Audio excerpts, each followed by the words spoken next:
जय हिंद दोस्तों, मैं संदीप आपके अपने चैनल द एजुकेशन हब पर आपका स्वागत करता हूं। दोस्तों, आज हम लोग नदी के बारे में पढ़ने जा रहे हैं और जितनी भी नदियां हैं भारत की उनके बारे में पढ़ेंगे, जो मुख्य मुख्य नदियां हैं और नदी क्या होती है उनके बारे में जानेंगे। आज का सेशन बहुत ही शानदार होने वाला है। इसको आप अगर ध्यान से समझते हैं तो आपको नदियाँ जो हैं जितनी भी हैं वो सारी की सारी क्लियर हो जाएंगी कि नदियाँ कैसे और निकलती हैं। तो आज हम लोग नदी स्टार्ट करते हैं। नदी स्टार्ट करने से पहले आप ये समझिए कि भारत में जो नदियां हैं वो क्या है, दो प्रकार से हैं। एक हिमालय की नदियां और एक प्रायद्वीपीय नदियां।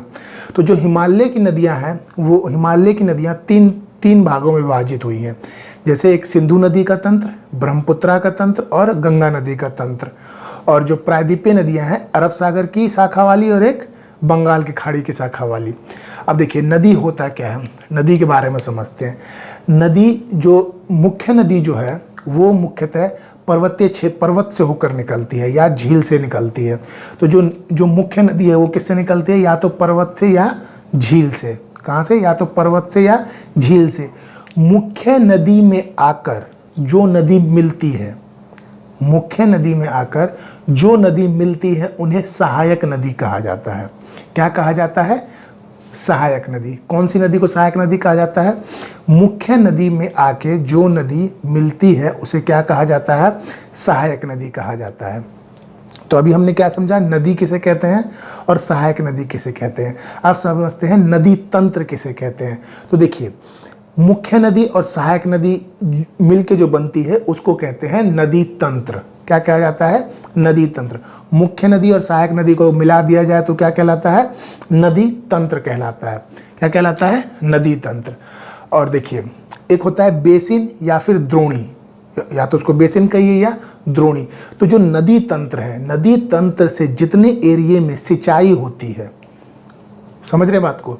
नदी जो तंत्र है, हमारा मतलब मुख्य नदी और सहायक नदी मिलकर जितने भी एरिया को सिंचाई करती है उसको उसका बेसिन कहा जाता है। क्या कहा जाता है? बेसिन या द्रोणी कहा जाता है। क्या कहा जाता है? बेसिन या द्रोणी कहा जाता है। तो हमारे यहाँ पर सबसे बड़ा बेसिन कौन सा है? गंगा नदी का बेसिन। क्या कौन सा है? गंगा नदी का बेसिन। और गंगा के बाद सिंधु, गंगा के बाद देखिए सबसे बड़ा बेसिन कौन सा है? गंगा नदी। गंगा नदी के बाद सिंधु नदी। सिंधु के बाद गोदावरी, कृष्णा, ब्रह्मपुत्रा, महानदी और नर्मदा नदी। कौन सी? नर्मदा नदी। तो देखिए, आप इसको इस तरह से समझिए। देखिए, क्या कभी गधा सिंह की गोद में बैठ सकता है? क्या कभी गधा सिंह की गोद में बैठ सकता है? नहीं। और क्या कभी कृष्ण जो भगवान है वो ब्रह्मा से महान हो सकते हैं? नहीं हो सकते हैं। कृष्ण और ब्रह्मा जी में बड़ा कौन? ब्रह्मा जी। अगर विष्णु और ब्रह्मा जी का बात है, देखिए ब्रह्मा विष्णु महेश तीनों समान रूप से बराबर है, लेकिन कृष्ण भगवान ने विष्णु भगवान ने कृष्ण के रूप में अवतार लिया, तो वो अवतार लेके अवतरित हुए पृथ्वी पर। तो कृष्ण जो है वो ब्रह्मा से महान नहीं हो सकते। तो गधा कभी सिंह की गोद में नहीं बैठ सकता, कृष्णा जो है वो ब्रह्मा से महान नहीं हो सकते। तो समझिए, गधा सिंह की गोद में, गधा तो गौ से हो गया गंगा, सिंह से मतलब सिंधु नदी और गोद से मतलब गोदावरी। तो गंगा, सिंधु, गोदावरी। कृष्णा ब्रह्मा से महान नहीं, तो कृष्णा से कृष्णा नदी, ब्रह्मा से ब्रह्मपुत्रा नदी, महान से महानदी और नहीं से नौ से नर्मदा नदी। तो ये हमारे बेसिन हो गए। कौन कौन सबसे बड़ा बेसिन? गंगा नदी, फिर सिंधु नदी, गोदावरी, कृष्णा, ब्रह्मपुत्रा, ब्रह्मपुत्रा के बाद कौन सा? महानदी, और उसके बाद नर्मदा नदी, उसके बाद नर्मदा नदी। तो ये हमारा जो है नदी है। अब हम समझते हैं कि नदियाँ कैसे, कहाँ से और उनकी कौन सी सहायक नदी है उनके बारे में जानते हैं। तो देखिए, समझते हैं। ये आपका उत्तराखंड है। क्या है? उत्तराखंड है। और यहाँ पे आपका है मानसरोवर झील। ये है, यहाँ पे क्या है? मानसरोवर झील है। क्या है? मानसरोवर झील। यहाँ से आपकी सिंधु नदी निकलती है, जो कश्मीर के ऊपरी हिस्से से होते हुए, पाकिस्तान से होते हुए, कराची से निकलकर कहाँ गिरती है? बंगाल की खाड़ी में गिरती है। कहाँ निकल के? बंगाल की खाड़ी में गिरती है।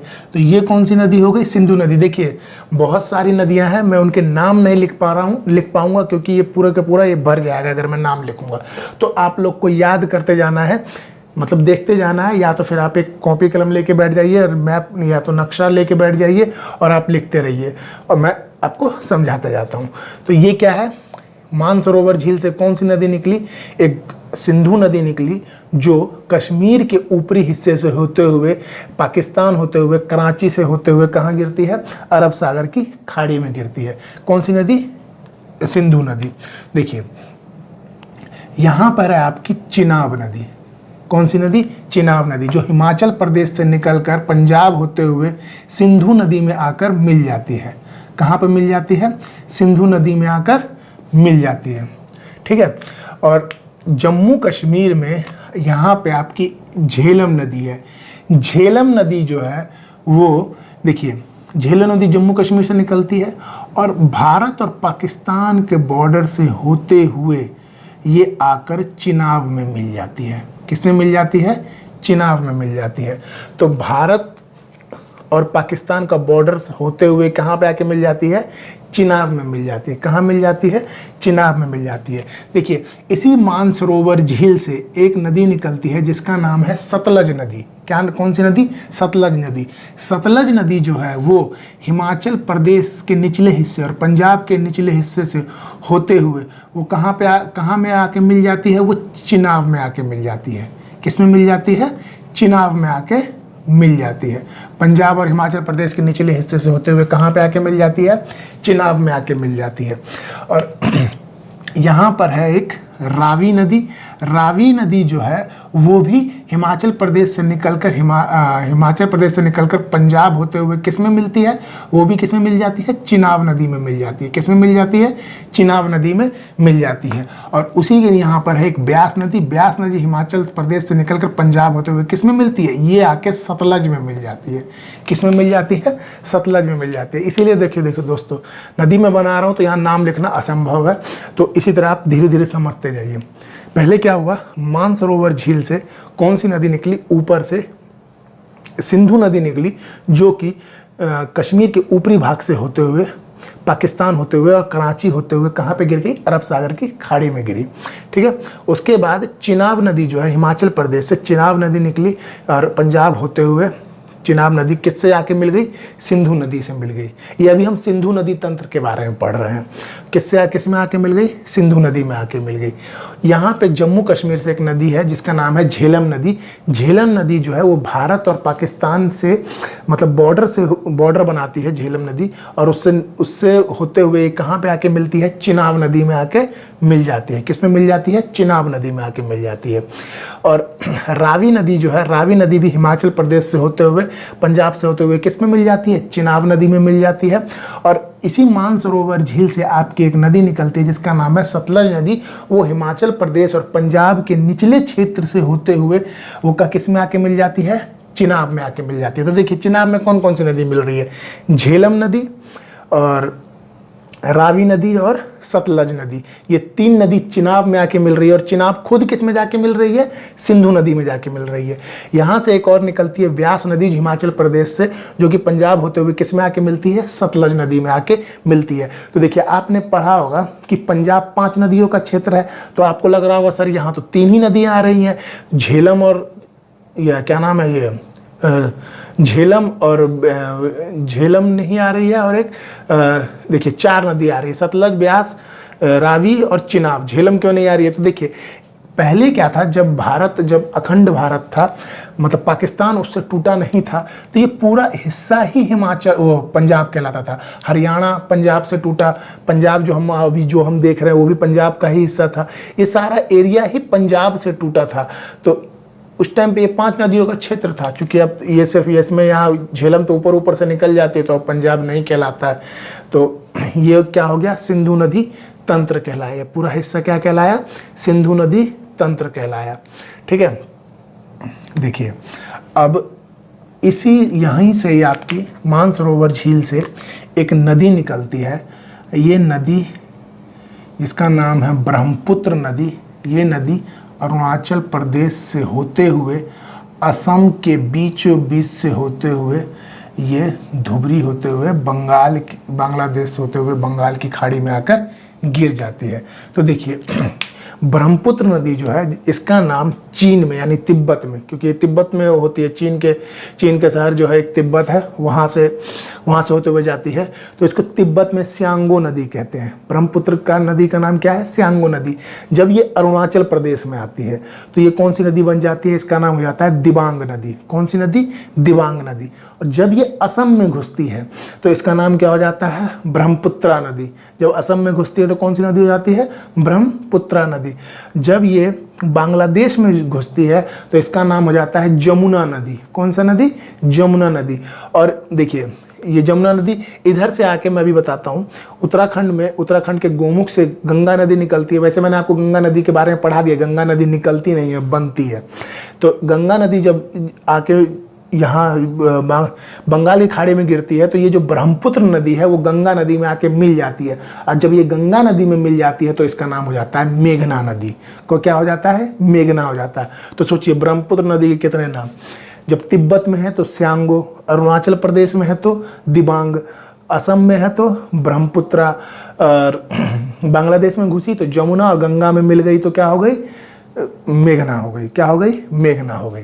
तो देखिए अब यहाँ पे देखिए ये जो बिल्कुल उत्तराखंड का ये जो ऊपरी हिस्सा है, यहाँ से निकलती है यमुना नदी, यानी हिमालय के बंदर पूंछ से, बंदर पूंछ जगह का नाम है, वहाँ से क्या निकलती है? यमुना नदी निकलती है। जो कि कैसे, देखिए ये आपका दिल्ली हो गया, ये हरियाणा से होते हुए और दिल्ली टच करते हुए और उत्तर प्रदेश के नीचे से होते हुए, और देखिए ये उत्तर प्रदेश हो गया, और यहाँ पे देखिए ये बीचों बीच में है गंगा। तो गंगा नदी क्या है? यहाँ से निकली और उत्तर प्रदेश के बीचों बीच से होते हुए, बिहार के बीचों बीच से होते हुए और झारखंड का ऊपरी हिस्सा छूते हुए ये बांग्लादेश में होते हुए ये बंगाल की खाड़ी में गिर जाते हैं। यहीं पे आके ब्रह्मपुत्र नदी मिलती है जो कि मेघना नदी कहलाती है। और यहाँ से जो क्या नाम थी, यमुना नदी जो निकल रही थी बंदरपूछ से, यमुना नदी निकली हरियाणा को छूते हुए और दिल्ली से होते हुए, ये क्या हुआ? इलाहाबाद में आके किससे मिल गई? गंगा नदी से मिल गई। ये उत्तर प्रदेश के निचले भाग से होते हुए जाती है और किस में मिल जाती है? गंगा नदी में मिल जाती है। किस में मिलती है? गंगा नदी में। तो देखिए अगर आपसे पूछा जाए कि दिल्ली किस नदी के किनारे है तो यमुना नदी के किनारे। किस नदी के किनारे है? यमुना नदी के किनारे है। और इसके यहाँ पे जो है, यहाँ पे है रामगंगा। कौन सी नदी है? रामगंगा। रामगंगा भी क्या करती है? उत्तराखंड से निकलती है और यूपी में आके किससे मिल जाती है? गंगा नदी से मिल जाती है। किससे मिल जाती है? गंगा नदी से मिल जाती है। किससे मिलती है? गंगा नदी से आकर मिल जाती है। तो देखिए ब्रह्मपुत्र हो गया था आपका, उत्तराखंड के बीचों बीच से गंगा नदी निकलती है और गंगा नदी यूपी के बीचों बीच से होकर, बिहार के बीचों बीच से होकर, झारखंड के ऊपरी हिस्से से होकर बांग्लादेश होते हुए किस में गिर जाती है? बंगाल की खाड़ी में गिर जाती है। इसी के उत्तराखंड के सबसे ऊपरी हिस्से से होते हुए यमुना नदी निकलती है जो हरियाणा को टच करते हुए दिल्ली से होते हुए इलाहाबाद में आकर किससे मिलती है? गंगा से मिलती है। और उसी के यहाँ बिल्कुल पूर्व में उत्तराखंड के वहाँ से रामगंगा निकलती है। रामगंगा उत्तराखंड से निकलते हुए यूपी में प्रवेश करती है और किस में आके मिलती है? गंगा जी में आकर मिल जाती है। अब देखिए गंगा जी के बारे में समझिए। गंगा जी का पानी पवित्र है, बिल्कुल ठीक है, इसमें कभी कीड़े नहीं लगते, ये भी ठीक है। अगर इसको विज्ञान की दृष्टिकोण से देखा जाए तो गंगा नदी के पानी के अंदर बैक्टीरियोफेज नामक एक विषाणु पाया जाता है, वायरस पाया जाता है। वो क्या करता है? वो अन्य कीटाणुओं को खा जाता है, मतलब उसके अंदर बीमारियों को पलने ही नहीं देता है गंगा नदी के। ये वैज्ञानिक फैक्ट है, साइंटिफिक फैक्ट है। तो इसीलिए गंगा का पानी क्या रहता है? वो शुद्ध रहता है। लेकिन लोगों की आस्था है, जो आस्था से जोड़ के देखते हैं उन्हें भगवान का चमत्कार नजर आता है, लेकिन जो साइंस से जोड़ के देखते हैं, क्योंकि गंगा नदी जहाँ से निकल रही है वहाँ पे क्या है कि बहुत सारे पेड़ पौधे हैं, ऐसी जड़ी बूटी हैं जिनके पानी को टच करते हुए गंगा नदी निकलती है और उसी पानी में बैक्टीरियोफेज नामक वायरस पाया जाता है जो अन्य कीटाणुओं को खाया जाता है। इसी कारण गंगा का पानी कभी खराब नहीं होता है। ठीक है, तो ये गंगा नदी हो गई। अब देखिए गंगा नदी का ही एक भाग जो है वो कलकत्ता से होते हुए बंगाल की खाड़ी में गिर जाता है, जिसको हम हुगली नदी कहते हैं। क्या कहते हैं? हुगली नदी। तो हुगली नदी किनारे पे कौन सा शहर बसा हुआ है? कलकत्ता। कौन सा शहर? कलकत्ता। तो ये कलकत्ता जो है ये आपका हुगली नदी है, जो गंगा नदी का ही भाग है, जो कि कलकत्ता होते हुए कहाँ पे गिर जाता है? कलकत्ता से होते हुए बंगाल की खाड़ी में गिर जाता है। अब देखिए ये भारत के बीचों बीच में कौन सी रेखा है? कर्क रेखा है।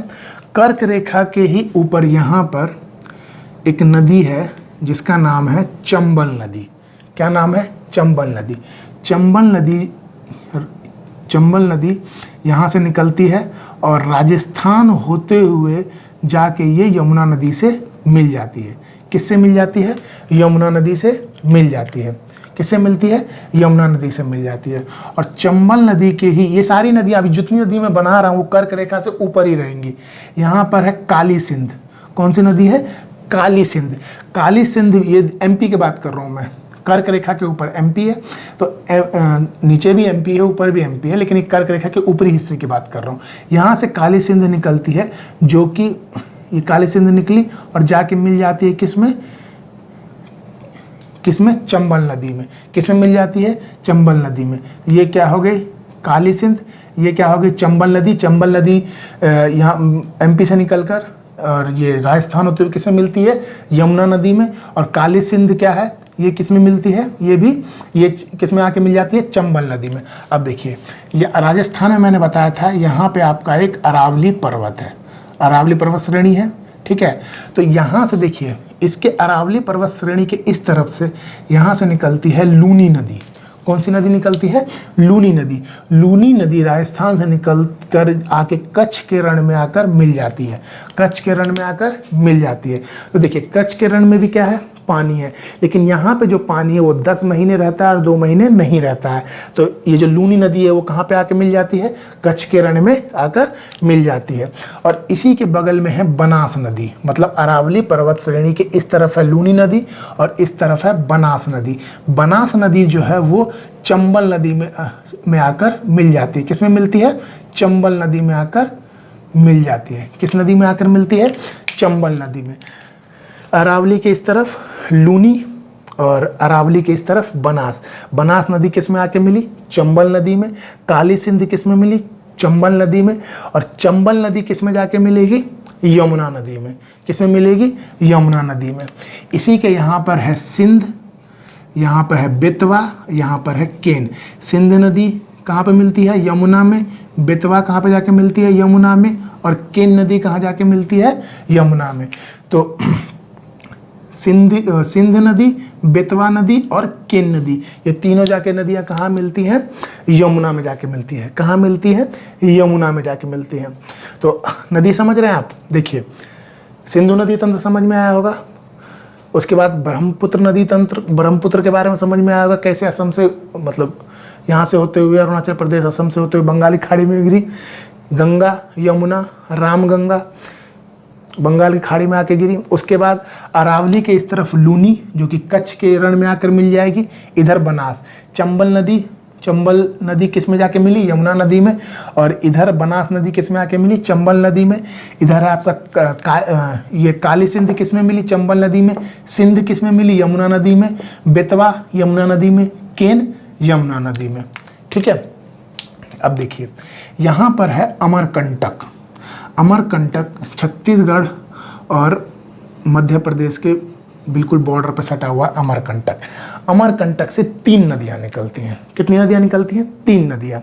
अमरकंटक के देखिए ये ऊपर से ये आपका छत्तीसगढ़ झारखंड होते हुए और ये आकर गंगा नदी में आकर मिल जाती है। तो ये जो नदी निकलती है इसका नाम है सोन नदी। अमरकंटक के ऊपर से जाती है। कौन सी नदी जाती है? सोन नदी निकल जाती है। अमरकंटक के ऊपरी हिस्से से कौन नदी? सोन नदी, जो छत्तीसगढ़ झारखंड होते हुए किस में आके मिलती है? गंगा नदी में आके मिल जाती है। मतलब बक्सर के पास एक कोइलवर पुल है जहाँ पर सोन नदी है, वही सोन नदी कहाँ पे आके मिल जाती है? ये गंगा नदी में आकर मिल जाती है। ये तो हो गई सोन नदी। देखिए ये सोन नदी हो गई। और यहीं से एक नदी निकलती है महानदी, जो ये उड़ीसा से होते हुए आकर किस में गिर जाती है, बंगाल के खाड़ी में गिर जाती है। किस में आके गिर जाती है, बंगाल के खाड़ी में। और इसी यही अमरकंटक से यहाँ से निकलती है एक नदी जिसका नाम है नर्मदा नदी। नर्मदा नदी मध्य प्रदेश के बीच से होते हुए थोड़ा सा हिस्सा आपका ये महाराष्ट्र और ये गुजरात का लेते हुए किस में गिर जाती है, अरब सागर की खाड़ी में गिर जाती है। ये हो गया नर्मदा नदी, ये हो गई महानदी और ये हो गई सोन नदी। कौन सी नदी, सोन नदी। देखिए उसी नर्मदा नदी के नीचे से ही आपकी एक नदी निकलती है जिसका नाम है ताप्ती नदी। कौन सी नदी, ताप्ती नदी। ताप्ती नदी भी क्या करती है, ये मध्य प्रदेश से निकली और महाराष्ट्र से होते हुए ऊपरी ऊपरी हिस्से से होते हुए आके किस में गिर जाती है, बंगाल की खाड़ी में आकर गिर जाती है।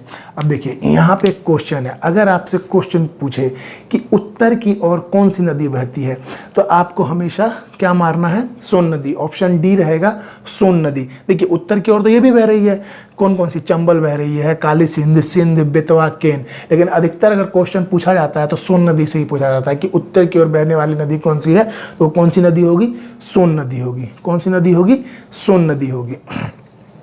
ये हो गई नर्मदा नदी, उसके नीचे से जस्ट ताप्ती नदी, इधर से महानदी। अब देखिए झारखंड में यहाँ पर आपकी है एक यहाँ पर है दामोदर नदी, दामोदर नदी, और यहाँ पर है स्वर्ण रेखा नदी। तो स्वर्ण रेखा नदी जो झारखंड से निकलकर उड़ीसा होते हुए बंगाल की खाड़ी में गिर जाती है। दामोदर नदी जो है वो झारखंड से होते हुए जाके किस में मिल जाती है, हुगली नदी में मिल जाती है। किस में मिल जाती है, हुगली नदी में मिल जाती है। कहाँ पे मिल जाती है, दामोदर नदी हुगली नदी में मिल जाती है। उसके बाद ये कहाँ गिरती है, बंगाल की खाड़ी में गिरती है। इतना हो गया। अब देखिए थोड़ा सा गंगा नदी तंत्र के बारे में देखते हैं। देखिए नेपाल से एक नदी निकलती है जिसका नाम है गोमती नदी। कौन सी नदी, गोमती नदी। ये नेपाल हो गया, यहाँ से निकलती है गोमती नदी। गोमती नदी जो है वो गोमती नदी लखनऊ से होते हुए आकर मिल जाती है किसमें, गंगा नदी में। किसमें मिल जाती है, गंगा नदी में। अब आपसे क्वेश्चन पूछा जाएगा कि लखनऊ कौन सी नदी के किनारे बसा हुआ है, तो गोमती नदी के किनारे। कौन सी नदी के किनारे, गोमती नदी के किनारे। ये नेपाल से निकलकर कहाँ आके मिल जाती है, गंगा में आके मिल जाती है। देखिए नेपाल से एक और नदी निकलती है जिसका नाम है घाघरा नदी। कौन सी नदी, घाघरा नदी। घाघरा नदी जो है वो नेपाल से निकलकर यूपी के अयोध्या से होते हुए बिहार के छपरा में आके मिल जाती है। कहाँ पे मिल जाती है, बिहार के छपरा में आकर किससे मिल जाती है, गंगा नदी से मिल जाती है। किससे मिलती है, गंगा नदी से आके मिलती है। बिहार के छपरा में गंगा नदी से आके मिलती है।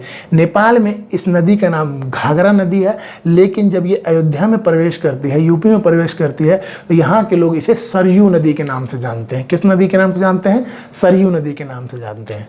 कौन सी नदी, सरयू नदी। और यहाँ पे है आपके शारदा नदी। शारदा नदी जो है ये भी नेपाल से निकलती है और ये आकर घाघरा नदी में आकर मिल जाती है। किस में मिलती है, घाघरा नदी में आके मिलती है। किस में मिलती है, घाघरा नदी में आके मिलती है। और देखिए यहाँ पर है आपका यहाँ पर है गंडक। कौन सी है, ये भी गंडक भी कहाँ से निकल रही है, नेपाल से निकल रही है। और ये गंडक जो है ये बिहार से होते हुए किस में आके मिलती है, गंगा नदी में मिल जाती है। गंडक किस में मिलती है, गंगा नदी में मिल जाती है। और इधर ही नेपाल से आपकी निकलती है सप्तकोशी। क्या नाम है, मतलब कोसी नदी निकलती है जिसको नेपाल में क्या कहा जाता है, सप्तकोशी कहा जाता है। क्या कहा जाता है, सप्तकोशी। सप्तकोशी जो है वो कटिहार के कुर्सेला से निकलकर कहाँ पे आके मिल जाती है, गंगा नदी में आके मिल जाती है। कहाँ मिल जाती है, गंगा नदी में आके मिल जाती है सप्तकोशी। यही हमारे बिहार का जो शोक है वो कौन सी नदी है, कोसी नदी है। ये बिहार को बहुत भारी नुकसान पहुंचाती है। ये किसको पहुंचाती है, बिहार को बहुत भारी नुकसान पहुंचाती है। और इसी के जो सबसे बाईं गंगा नदी जो है, ये गंगा नदी के सबसे बाईं और निकलती है महानंदा नदी। महानंदा नदी भी आगे किससे मिल जाती है, गंगा नदी से आके मिल जाती है। महानंदा नदी भी किससे मिलती है, गंगा नदी से मिल जाती है। तो क्वेश्चन पूछा जाएगा कि गंगा नदी के सबसे बाईं और कौन सी नदी आके मिलती है, तो कौन सी नदी है, महानंदा नदी। कौन सी नदी है, महानंदा नदी।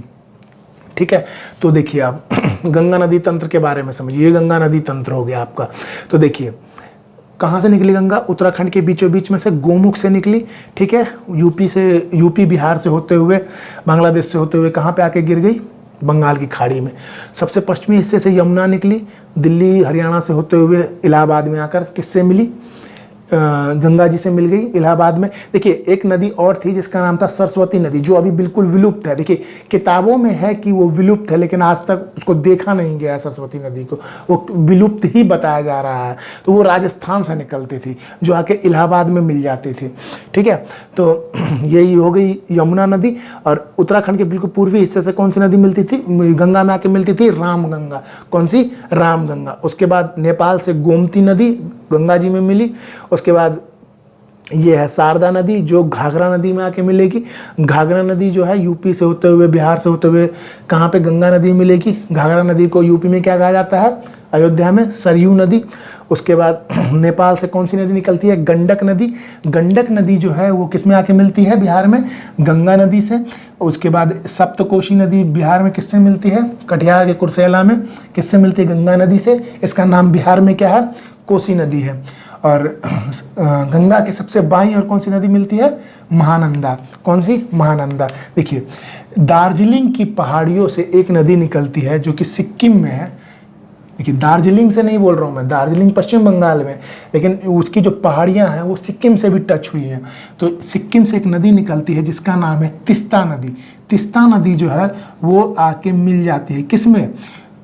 ये इसमें आके मिल जाती है किसमें? ब्रह्मपुत्रा नदी में। किसमें आके मिलती है? ब्रह्मपुत्रा नदी में आकर मिल जाती है। तो ये कौन सी नदी हो गई? तिस्ता नदी, जो किसमें आके मिलती है?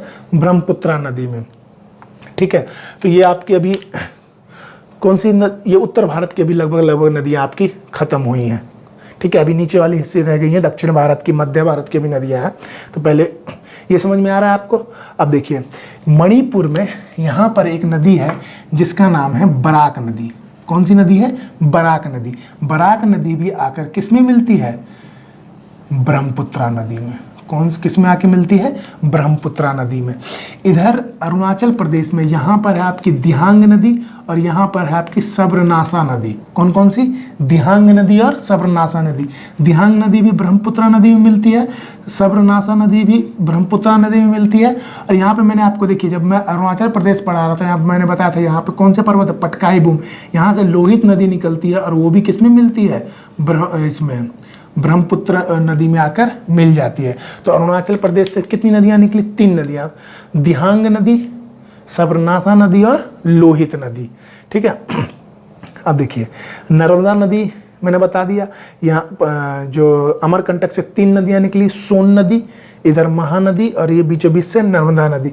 नर्मदा नदी को मध्य प्रदेश में क्या कहा जाता है? याद कीजिए, जब मैं आपको मानसून पढ़ा रहा था और मैंने बताया था जो केरल की तरफ की जो मानसून वो चली थी, वो 3 भागों में विभक्त हो गई थी।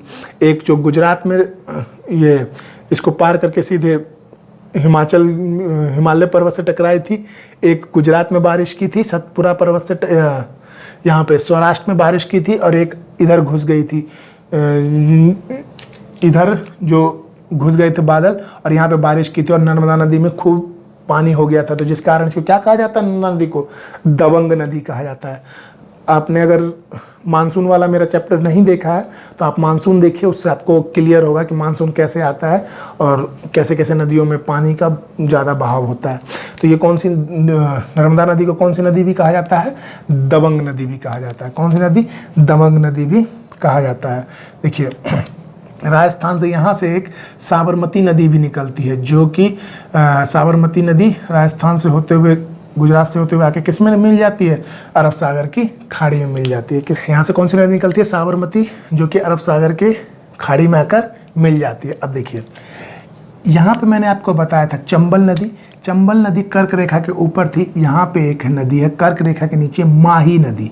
कौन सी नदी? माही नदी, जो कि वो इस तरह से जाती है। जैसे देखिए यहाँ से एमपी से घुसी, राजस्थान होकर, गुजरात से होकर ये आके गिर जाएगी अरब सागर में। तो देखिए ये माही नदी है। माही नदी इस तरह से गई और ऐसे आकर कहाँ पे आके गिर गई, अरब सागर में। तो इसने कर्क रेखा को कितनी बार काटा, 2 बार काटा।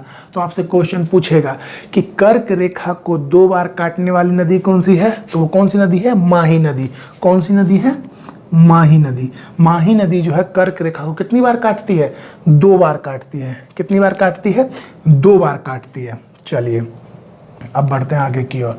देखिए ये महानदी हो गया, ये दामोदर नदी, ये स्वर्णरेखा नदी हो गई, ठीक है। अब आते हैं, देखिए यहाँ से महाराष्ट्र से एक नदी निकलती है जिसका नाम है गोदावरी नदी।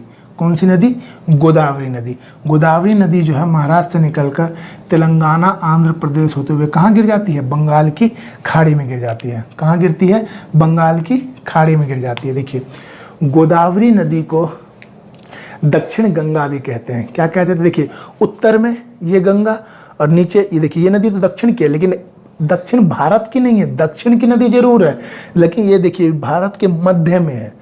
ये किस में है, भारत के मध्य में। दक्षिण वाला हिस्सा तो ये हो गया, उत्तर वाला ये हो गया, ये भारत का मध्य हिस्सा है। इसे दक्षिण की गंगा कहा जाता है। दक्षिण की गंगा अगर बोला जाए तो किसे कहेंगे, गोदावरी को। गोदावरी क्या है, दक्षिण की गंगा है। गोदावरी क्या है, दक्षिण की गंगा, जो तेलंगाना और आंध्र प्रदेश होकर के किस में गिरती है, बंगाल की खाड़ी में गिरती है। किस में गिरती है, बंगाल की खाड़ी में। देखिए यहाँ पे महाराष्ट्र में यहाँ से एक वर्धा नदी निकलती है जो कि तेलंगाना में आकर किससे मिल जाती है, गोदावरी नदी से आके मिल जाती है। और यहीं से एक नदी निकलती है पेनगंगा। पेनगंगा जो महाराष्ट्र से आकर निकलती है और किस में मिल जाती है, ये मिल जाती है आपकी वर्धा नदी में। किस में मिल जाती है, वर्धा नदी में। किस में मिलती है, वर्धा नदी में। और उड़ीसा से आपकी एक नदी निकलती है जिसका नाम है इंद्रावती नदी। कौन सी नदी, इंद्रावती। इंद्रावती नदी आकर छत्तीसगढ़ से होते हुए आके किस में मिल जाती है, गोदावरी नदी में आके मिल जाती है। किस में मिल जाती है, गोदावरी नदी में। तो देखिए महाराष्ट्र से कौन सी नदी निकली, गोदावरी नदी। तेलंगाना आंध्र प्रदेश होकर किस में गई, बंगाल की खाड़ी में। यहाँ से निकली कौन सी, वर्धा नदी, जो कि किस में आके मिली, गोदावरी नदी में। फिर यहाँ से निकली पेनगंगा। पेनगंगा किस में मिली, वर्धा में। और इंद्रावती नदी किस में आके मिली, गोदावरी नदी में। किस में मिली, गोदावरी नदी में। सॉरी, जो इंद्रावती जो है, इंद्रावती दोस्तों सॉरी, ये है गोदावरी में नहीं मिलती है। इंद्रावती भी ये किस में मिलती है, ये वर्धा में आके मिलती है। किस में मिलती है, वर्धा में आके मिलती है। उड़ीसा से निकलती है और किस में आके मिलती है, वर्धा में आके मिलती है। तो गोदावरी नदी को क्या कहा जाता है, दक्षिण की गंगा कहा जाता है। और ये बहुत पुरानी नदी है तो इसे क्या कहा जाता है, बूढ़ी गंगा भी कहा जाता है। क्या कहा जाता है, बूढ़ी गंगा भी कहा जाता है। क्या कहा जाता है, बूढ़ी गंगा। चलिए ये हो गया। देखिए महाराष्ट्र से ही एक कृष्णा नदी निकलती है। कौन सी नदी, कृष्णा नदी। देखिए महाराष्ट्र से क्या कौन सी नदी निकलती है, कृष्णा नदी निकलती है। ये भी देखिए तेलंगाना आंध्र प्रदेश होते हुए जाके किस में गिर जाती है, बंगाल की खाड़ी में गिर जाती है। और देखिए कर्नाटक से एक तुंगभद्रा नदी है जो जाकर किस में मिल जाती है, कृष्णा नदी में जाकर मिल जाती है। आपसे क्वेश्चन पूछा जाएगा हम्पी किस नदी के किनारे है, तो हम्पी किस नदी के किनारे है, तुंगभद्रा नदी के किनारे है। हम्पी किस नदी के किनारे है, तुंगभद्रा नदी के किनारे है। एक नदी और है जिसका नाम है भीमा नदी। कौन सी नदी है, भीमा नदी। भीमा नदी जो है वो किस में आके मिल जाती है, कृष्णा नदी में आके मिल जाती है। किस में मिल जाती है, कृष्णा नदी में आकर मिल जाती है। कौन सी नदी, भीमा नदी। तो कृष्णा नदी कहाँ से निकलती है, महाराष्ट्र से निकलती है। भीमा नदी भी महाराष्ट्र से निकलती है, किस में मिल जाती है, कृष्णा नदी में मिल जाती है। तुंगभद्रा नदी कर्नाटक से निकलती है और किस में मिल जाती है, कृष्णा नदी में आकर किस में मिल जाती है, कृष्णा नदी में आकर मिल जाती है। अब देखिए कर्नाटक से ही एक नदी और निकलती है जिसका नाम है कावेरी नदी। कौन सी नदी निकलती है, कावेरी नदी। कावेरी नदी कर्नाटक से निकलती है, तमिलनाडु होते हुए किस में गिर जाती है, किस में गिर जाती है, बंगाल की खाड़ी में। कावेरी नदी किस में गिर जाती है, बंगाल की खाड़ी में। कावेरी नदी को ही क्या कहा जाता है, दक्षिण भारत की गंगा कहा जाता है। दक्षिण की गंगा गोदावरी, दक्षिण भारत की गंगा कावेरी। दक्षिण भारत की गंगा कौन सी हो गई, कावेरी हो गई। दक्षिण भारत की गंगा कावेरी। तो दक्षिण भारत की गंगा कौन सी हो गई, कावेरी हो गई। देखिए यहाँ पर है आपकी बेगाई नदी जो केरल से निकलकर तमिलनाडु से होते हुए बंगाल की खाड़ी में गिर जाती है। ये कौन सी हो गई? बेगाई नदी। और यहाँ पे हो गई पेरियार नदी जो केरल से होते हुए ये पश्चिम केरल से होते हुए ये अरब सागर की खाड़ी में गिरती है। ये पश्चिम की ओर बहती है, इसको कहते हैं पेरियार नदी। कौन सी? पेरियार नदी। पेरियार नदी कैसे बहती है? पश्चिम की ओर बहती है। कैसी नदी किस तरफ बहती है? पश्चिम की ओर बहती है। तो देखिए ये पूरी आपकी नदी हो गई। आप अगर इस नदियों को पूरा गिनेंगे तो करीबन 48-49 नदियाँ होंगी। तो आपको समझ में आ गया होगा। नदी के बारे में नहीं आता है तो मैं जल्दी से शॉर्ट में जल्दी फिर से बता देता हूँ।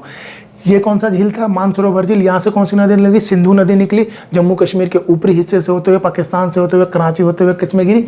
अरब सागर की खाड़ी में गिरी। यहाँ पर चिनाब नदी थी। चिनाब नदी हिमाचल से, पंजाब से होते हुए किस में मिली? सिंधु नदी में मिली। झेलम नदी जो पाकिस्तान और हिंदुस्तान का बॉर्डर बनाती है, झेलम नदी वो किस में आके मिली? चिनाब नदी में मिली।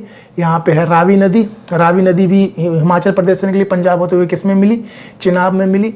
झेलम नदी से एक नदी और मानसरोवर झील से एक नदी और निकलती है जिसका नाम है सतलज नदी। हिमाचल प्रदेश और पंजाब के निचले हिस्से से होते हुए किस में आके मिल जाती है? चिनाब नदी में। यहाँ से हिमाचल प्रदेश से एक नदी और निकलती है जिसका नाम है ब्यास नदी, वो किस में आके मिल जाती है? सतलज नदी में आके मिल जाती है। एक चीज़ और समझिए, भारत और पाकिस्तान का एक समझौता हुआ 1960 में। क्या 1960 में क्या हुआ? समझौता हुआ किसको लेकर? झेलम और चिनाब को लेकर एक समझौता हुआ। इस समझौते में तय किया गया कि भारत झेलम और चिनाब की नदियों का 20% पानी यूज करेगा और बाकी 80% पानी कौन यूज करेगा? पाकिस्तान यूज करेगा। तो देखिए इसमें कोई खराब बात नहीं है। तो हमारे यहाँ पानी की कमी कहाँ है? बेचारों को पानी चाहिए, दे दिया, क्या दिक्कत है? भारत वैसे भी महान देश है, लोगों की मदद करना जानता है। तो हमें झेलम और चिनाब का कितना प्रतिशत पानी मिलता है? 20% पानी मिलता है। और पाकिस्तान को कितना मिलता है? 80%। वैसे भी हमारे पास पानी की कमी नहीं है, नेपाल से कोसी से उठा के ले आएंगे, बहुत पानी हम लोग के पास। चलिए तो ये हो गया सिंधु नदी तंत्र। सिंधु नदी से एक मानसरोवर झील से एक नदी निकलती है जिसका नाम है ब्रह्मपुत्र नदी, जिसको तिब्बत में स्यांगो नदी कहते हैं, अरुणाचल प्रदेश में दिबांग नदी कहते हैं, असम के अंदर ब्रह्मपुत्रा नदी, बांग्लादेश में जमुना नदी। और जब ये गंगा से मिलती है तो ये क्या हो जाती है? मेघना नदी हो जाती है। ब्रह्मपुत्र में इधर से लोहित नदी मिलती है, यहाँ से दिहांग नदी मिलती है। दिबांग तो उसमें ब्रह्मपुत्र को कहा जाता है। यहाँ से दिहांग नदी और यहाँ से सब्रनासा नदी आकर इसमें मिल जाती है। तिस्ता नदी दार्जिलिंग के पहाड़ी यानी सिक्किम से आकर किसमें मिल जाती है? ब्रह्मपुत्र नदी में। मणिपुर में बराक नदी आकर किसमें मिल जाती है? ब्रह्मपुत्रा नदी में मिल जाती है। ये आपका हो गया यहाँ उत्तराखंड के बीचों बीच में गंगा नदी जो उत्तर प्रदेश और बिहार के बीचों बीच से होकर किसमें? बंगाल की खाड़ी में गिरती है। उत्तराखंड के बिल्कुल पश्चिमी हिस्से से यमुना नदी निकलती है जो कि हरियाणा और दिल्ली को छूते हुए इलाहाबाद में आकर किससे मिल जाती है? गंगा से मिल जाती है। और उत्तराखंड के पूर्वी भाग में रामगंगा जो कि यूपी में आकर किससे मिलती है? गंगा नदी से आकर मिल जाती है। उसके बाद यहाँ से गोमती नदी नेपाल से निकलती है जो कि लखनऊ से होते हुए कहाँ मिल जाती है? गंगा नदी में। और नेपाल से घाघरा नदी निकलती है जो कि अयोध्या से होते हुए बिहार के छपरा से होते हुए गंगा नदी में आकर मिल जाती है, जिसको अयोध्या में क्या कहा जाता है? सरयू नदी कहा जाता है। और यहाँ पर एक शारदा नदी है जो कि घाघरा नदी में आकर मिल जाती है। गंडक नदी जो कि बिहार में आकर गंगा से मिलती है। सप्तकोशी भी नेपाल से निकलती है जिसको बिहार में कोसी नदी कहा जाता है। ये कटिहार के कुर्सेला में आकर गंगा नदी से मिलती है। महानंदा नदी जो गंगा के सबसे बाईं ओर है और कहाँ बाईं ओर में से गंगा में आकर मिलती है। तो ये हो गई गंगा नदी। अब देखिए अरावली पर्वत के इस तरफ है लूनी नदी और इस तरफ है बनास नदी। लूनी नदी कच्छ की खाड़ी में आकर समाप्त हो जाती है। कर्क रेखा के ऊपर चंबल नदी है। चंबल नदी जो कि यमुना में मिलती है। इधर बनास नदी आकर चंबल नदी में मिल जाती है। काली सिंध चंबल नदी में मिलती है। सिंध यमुना नदी में, सिंध बेतवा यमुना नदी में, केन यमुना नदी में। यहाँ पे है कर्क रेखा के नीचे माही नदी है जो कर्क रेखा को 2 बार काटते हुए राजस्थान और गुजरात से होते हुए कहाँ पे गिरती है? अरब सागर की खाड़ी में गिरती है। अमरकंटक से 3 नदियाँ, उत्तर में सोन और इधर आपके क्या कहते हैं इधर महानदी जो बंगाली खाड़ी में गिरती है। और मध्य प्रदेश के बीचों बीच से नर्मदा नदी जो अरब सागर की खाड़ी में गिरती है। नर्मदा नदी के नीचे ताप्ती नदी जो कि महाराष्ट्र के ऊपरी हिस्से और गुजरात के निचले हिस्से से होते हुए कहाँ गिरती है? अरब सागर की खाड़ी में गिरती है। महाराष्ट्र से निकलती है गोदावरी नदी जो कि बंगाली खाड़ी में गिरती है, उसमें मिलती है वर्धा नदी, और पेनगंगा नदी वर्धा नदी से मिलती है, और इंद्रावती नदी किससे मिलती है? वर्धा नदी से आकर मिल जाती है। झारखंड में दामोदर नदी जो कि हुगली नदी में मिलती है, जो कि हुगली नदी क्या है? गंगा की एक नदी है, गंगा का ही एक भाग है। और झारखंड से स्वर्ण रेखा निकलती है, जो स्वर्ण रेखा नदी निकलती है, जो उड़ीसा से होते कहाँ गिरती है? बंगाल की खाड़ी में गिरती है। महाराष्ट्र से कृष्णा नदी निकलती है, जो कि तेलंगाना आंध्र प्रदेश होते हुए बंगाल की खाड़ी में गिरती है। एक भीमा नदी है, जो कि कावेरी नदी में आकर, कृष्णा नदी में आकर मिल जाती है, कृष्णा नदी निकलती है। उसके बाद कर्नाटक से तुंगभद्रा नदी भी किस में जाके मिल जाती है? कृष्णा नदी में मिल जाती है। कर्नाटक से कावेरी नदी निकलती है, जो तमिलनाडु से होते हुए बंगाल की खाड़ी में गिरती है। इसे दक्षिण भारत की गंगा कहा जाता है। गोदावरी को दक्षिण की गंगा या बूढ़ी गंगा भी कहा जाता है। और एक बेगाई नदी है, जो केरल से होते हुए, तमिलनाडु से होते हुए बंगाल की खाड़ी में गिरती है, और केरल के पश्चिम, मतलब केरल से पश्चिम की ओर निकलती है, जिसका नाम क्या है? पेरियार नदी। कौन सा नाम है? पेरियार नदी। तो दोस्तों, आज मैप पूरा समाप्त हो चुका है। आप मैप का सारा कुछ पढ़ चुके हैं। इसके बाद हम देखते हैं कि जीके में क्या स्टार्ट किया जाए। तो मैप मैंने आज समाप्त कर दिया है। जो भी मैप थे लगभग मैंने ये आज का चैप्टर अगर मिला के तो 31 चैप्टर मैंने पढ़ा दिए हैं। अगर आपको ये 31 चैप्टर याद हो जाते हैं तो आप एक बार शुरू से लेकर लास्ट तक 31 जो सीरीज़ है मेरी, उसको पढ़िए। आपको ज्योग्राफी का 60 to 70% क्लियर हो जाएगा। तो आज के लिए ये सेशन समाप्त करते हैं। जो भी इस चैनल पर नए हैं उनसे रिक्वेस्ट है कि वो इस चैनल को सब्सक्राइब करें, ज़्यादा से ज़्यादा शेयर करें, लाइक करें। तो thank you, have a nice day.